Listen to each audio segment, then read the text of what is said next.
салом тамошобинони гиромӣ, хулосаи хабарҳои муҳими 2 августи тоҷикистонро аз пойгоҳи хабарии бомдод бароятон пешкаш мекунем. шурӯъ мекунем аз як нигоҳи кӯтоҳ ба сархати хабари муҳими рӯз дар ин барнома.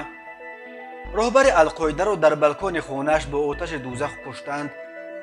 фош шудани нафаре ки худро корманди мақомот гирифта телефонҳои одамонро кашида мегирифт. ғорати 100 миллион рубли амсари Градскиро ба гардани як зодаи Тоҷикистон заданд.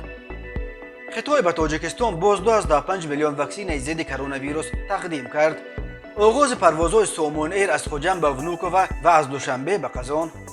دهانیم سال حکم زندان یک ساکن شهر نو برای شانتاژ یک جوانزن. و اکنون تفصیلات خبرها. پرزیدنت امریکا جو بایدن اعلام کرد که رهبر شبکه تروریستی القاعده ایمان الظواهری صبح یکشنبه 31 یولی سال 2022 در افغانستان در نتیجه یک عملیات ویژه امریکا کشته شد. ظواهری که بعد از سوی امریکا کشته شدن اساسگذار القاعده اسامه بن لادن رهبری این شرکت تروریستی را بعد از گرفت. بعد بن لادن نفر اعظم جستجو شونده به شمار می رفت. امریکا که 25 سال باز او را می جست در بهای معلوماتی که به بازداشت و یا قتل ظواهری مساعدت کند 25 میلیون دلار جایزه مقرر کرده بود. ایمان ظواهری صبح 31 یول زمانی کشته شد که برای خبرگیری اهل خانواده‌اش به کابل آمده بود. دو موشک آتش دوزخ که از هواپیمای بی‌سرنشین سر دادند ظواهری را در یک منزل در شیرپور منطقه دیپلماتی کابل کشت که برای هواخوری به بالکن برآمده بود. مقامات امریکا میگویند در این حمله کسی از اعضای خانواده ظواهری آسیب ندیده است. این نخستین حمله ویژه امریکا در افغانستان بعد ماه آگوست سال 2021 با دست حرکت تندرو طالبان یک اتفاقچه شبکه القاعده افتادن امور این کشور جنگ زده بود. نماینده طالبان کشتار ظواهری را محکوم کرد. سخنگوی طالبان ذبیح الله مجاهد این حمله را پایمال کردن معیارهای بین المللی و هم نقض قرارداد سال 2020 نامید که امریکا با طالبان در دوحه امضا کرده بود. جو بایدن رئیس جمهور امریکا شام 1 آگوست در سخنرانی تلویزیونیش گفت مکان بود و باش ظواهری به مقامات ویژه امریکا در اول سال جاری معلوم شده بود. عدالت تنته نکرد و این رهبر تروریست‌ها دیگر وجود ندارد. ما هیچگاه عقب نمی‌نشینیم. او از خود کشتار و خشونت به ضد شهروندان و حربیان دیپلمات‌های امریکا و به ضد منفعت‌های امریکا باقی گذاشت. اصرار داشت بایدن. پرویز تیوی کانالی که با نشر ویدیوهای داغ از تاجیکستان نام برآورده است روز 2 آگوست سال 2022 ویدیوی لحظه فوش شدن آرامکاری‌های نفری را نشر کرد که خود را کارمند مقامات گرفته در کوچه‌های دوشنبه تلفن‌های راهگذران را گویا برای تشخیص کشیده می‌گرفت و سپس در عوض 50 یا 100 سومونی به صاحبان تلفن‌ها پیشنهاد می‌کرد که تلفن‌های خود را از وی خریده پس بگیرند. پرویز تیوی می‌نویسد آرامکاری این به نام کارمند مقامات از طرف یک جوان ساکن ناحیه رودکی آشکار شده است. این جوان اول از تهدید این کارمند مقامات که تلفنش را برای تشخیص کشیده گرفته بود ترسیده به او 50 سومونی هم داده تلفنش را پس گرفته است. ولی راهگذران به او اصل گپ را فهمانده مصلحت دادند که حجت‌های آن جوان را بپرسد که آیا در واقع کارمند مقامات است یا نه. بعد جوان فریب خورده از قفای آن فریبگر شده چگونه گریختن کارمند مقامات را ثبت کرده است. در ویدیو دیده می شود که جوان فریبگر می خواهد فرار کند ولی صاحب تلفن از قفایش رفته با اصرار می پرسد که شهادتنامه کارگر مقامات بودنش را به وی نشان دهد وگرنه به مقامات واقعی شکایت می کند. وقتی که به کارمند مقامات گفتند که او را به مقامات واقعی می سپارند وی ترسیده از آنجا گریخت. پرویز تیوی از همه خواسته است که اگر این جوان فریبگر را که از نام مقامات سوء استفاده می کند شناسند به میلیسیا خبر دهند.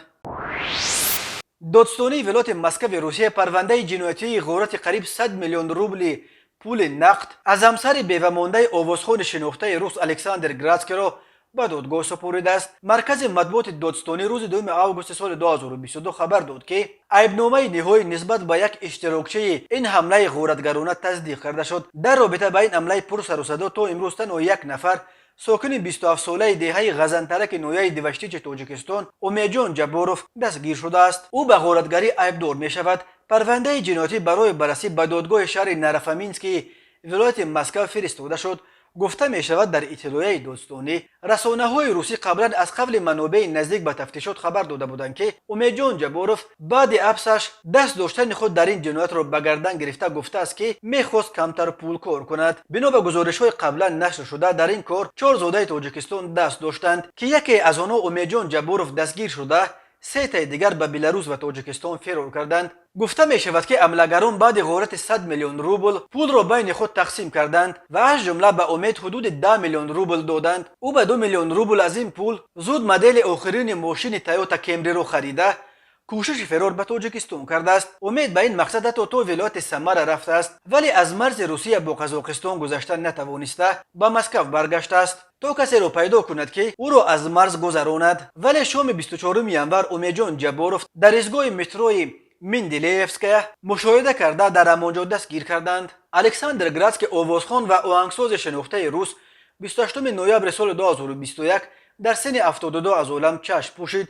روز 16 ینور سال 2022 در حدود ناحیه نرفامینسک ولایت مسکو 3 مرد مسلح بر قصدانه صدمه تشکیل کرده به ماشین زوجه گراتسکی مارینا کاستاشنکا نشستند و مجبورش کردند که به خانه‌اش برگشته قریب 100 میلیون روبل پول نقد را که در خانه داشت برآورده به آنها دهد. غارتگران سپس کاستاشنکا را مجبور کردند که آنها را به ماشینش تا اپریلوفکا برد. در اینجا یغماگران از ماشین او فرآمده به یک ماشین دیگر نشستند ولی قبل از فرار 5 میلیون روبل کاستاشنکا را به او برگردانده مصلحت دادند که با این پول چه خیلی که دلش میخواهد زندگی کند.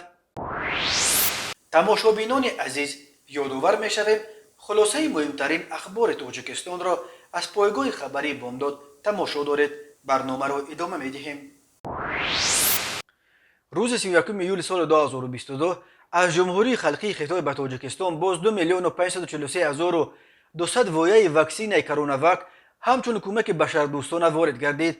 مرکز مطبوعات وزارت تندرستی تاجیکستان با نشر عکس‌ها از مراسم قبول این واکسین‌ها گفت که این کمک خطاب به تاجیکستان با مقصد پیشگیری سرایت کرونا ویروس نو کووید 19 و به ایمونیزاسیون بر ضد سرایت بیماری مذکور فرا گرفتن شهروندان مملکت صورت میگیرد. به این ترتیب جمع وایه‌های واکسن ضد کرونا ویروس که خطاب به تاجیکستان همچون کمک بشری به طور رایگان تقدیم کرده است از 5 میلیون وایه گذشت. تقدیم 2.5 میلیون وایه واکسن برابر به سفر رسمی وزیر خارجه خطاب وان ای به تاجیکستان صورت گرفت. وان ای در دوشنبه با رهبران بلندپایه این کشور از جمله با پرزیدنت امامعلی رحمان، رئیس مجلس ملی رستم امامعلی و با همتای تاجیکش سراج الدین موردین ملاقات کرد. در اکثر این دیدارها وان ای درون نقاب طبی داشت و از دستفشاری پرهیز کرده خود را با سلام اورنج به اورنج محدود میکرد. وزارت خارجه تاجیکستان خبر داد که روز 1 آگوست سال 2022 سراج الدین موردین و وان ای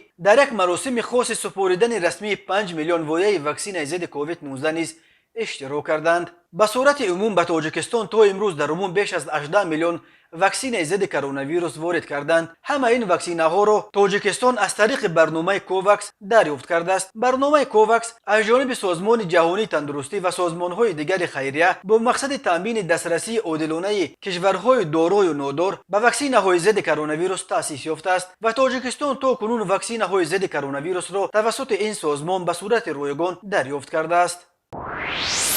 سامانه رسمی فرودگاه قزان پایتخت جمهوری تتارستان روسیه خبر داد که 4 آگوست سال 2022 شرکت‌های هواپیمایی تاجیکستان سامون ایر پروازها را از دوشنبه به قزان را دوباره برا می‌ماند. پروازها در این خط سیر هفته یک مرتبه روزهای پنجشنبه با هواپیمای بوئینگ 737-800 که 189 جای نشست دارد صورت میگیرد. طول پرواز 3.5 ساعت است. نرخ چپتای پرواز از قزان به دوشنبه حدود $110 را تشکیل میدهد. تاتارستان و منطقه اطراف آن در وقت‌های آخر به یک سمت عمده سفر مهاجران کاری از تاجیکستان تبدیل یافته است. حالا در تاتارستان و اطراف آن 10,000 نفر از زادگان تاجیکستان کار و زندگی میکنند. سامون ایر همین طور خبر داد که از 1 آگوست به انجام پروازها از فرودگاه ونوکوو شهر مسکو شروع میکند. فعلا پروازهای این شرکت به ونوکوو هفته 2 مرتبه روزهای دوشنبه و جمعه از شهر خوجند با هواپیمای بوینگ 737 صورت میگیرد. یادآور میشویم سامانه‌اش تا کنون برای انجام پروازها به مسکو اساساً از فرودگاه‌های دیگر پایتخت روسیه دم دیدو استفاده می‌برد. فرودگاه ونوکووا که به فرق از فرودگاه‌های از مسکو کمی دورتر دم دیدو عملاً در کنار شهر جایگیر شده است و یکی از فرودگاه‌های بزرگترین روسیه به شمار رفته سالانه از آن تا 200,000 پرواز انجام داده می‌شود. شریک نوی فرودگاه ونوکووا سامان ایر شرکت ملی هواپیمایی تاجیکستان بوده سال 2008 تأسیس یافته است و عملاً یگانه شرکت هواپیمایی این کشور است که پروازهای بین المللی انجام می‌دهد. کمیته ولایت‌های فوق‌العاده تاجیکستان با تکیه به معلومات اگنتی هواشناسی تاجیکستان خبر داد که روزهای دوم چهارم ماه آگوست سال 2022 در ناحیه‌های کوهی و دامنه‌کوهی کشور به استثنای قسمت شرقی ولایت مختار کوهستان بدخشان آمدن سیل‌ها بر اثر آب شدن پیریخ‌ها پیش بینی کرده می‌شود. در این رابطه کمیته از ساکنان خواهش می‌کند که خیلی احتیاطکار باشند و سر وقت تدبیرهای بی‌خطری و امنیتی اندیشند.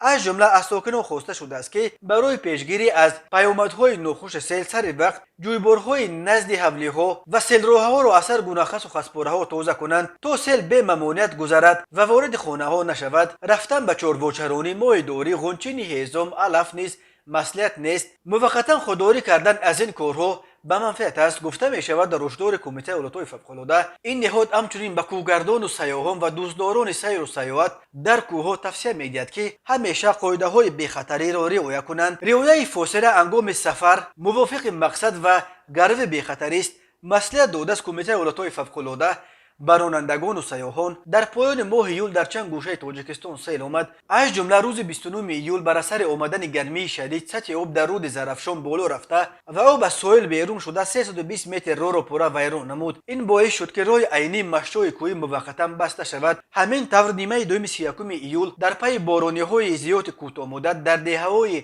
مزار بالا، مزار پایان و لنگر شاه نویه تاجیک‌آباد از سیلراه‌ها و سیل آمده 25 زمین نزد اولگی ساکنان را ویران کرد. خوشبختانه این آفت‌های طبیعی بدون تلفات پس سر کرده شدند. و حالا یک مرور کوتاه به اخبار کریمینالی و حادثه‌های ناخوش روز. دادگاه نویه شهرنو ساکن این نویه یوسف فروخ را بر اساس قسم دوم ماده 250 کودکس جنایتی تاجیکستان در تماجوی گناهکار شناخته به 10 سال و 6 ماه زندان نظامش پر زور محکوم کرده است.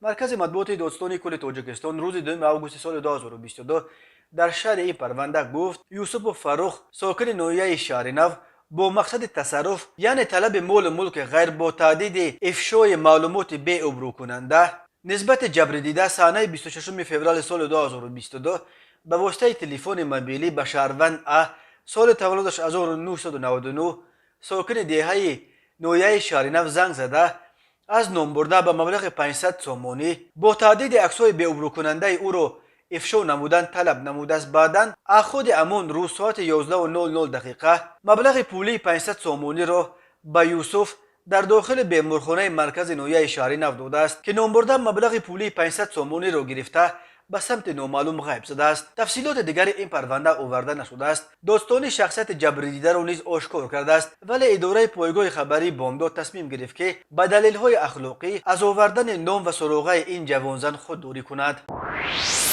مرکز مطبوعات وزارت کارهای داخلی تاجیکستان از آشکار شدن باز یک حادثه قلابی به مبلغ بزرگ در بازار خرید و فروش منزل‌های استقامتی خبر داد. بنا به این منبع به شعبه وزارت کارهای داخلی یکی در نویه فردوسی با عریضه مرد 30 ساله ساکن نویه واسع مراجعت نموده است که ماه ایول سال 2019 مرد 44 ساله ساکن شهر ایساربار و فریب به باوریش در آمده از او 262,000 سومانی گرفته وعده داده است که از بنای نفت ساختمان محله زرافشان سر دوشنبه خانه دوجرگی گرفته می‌دهد، اما وعده‌اش را تا حال اجرا نکرده است. وزارت کارهای داخلی گفت از روی این حادثه تفتیشات ادامه دارد.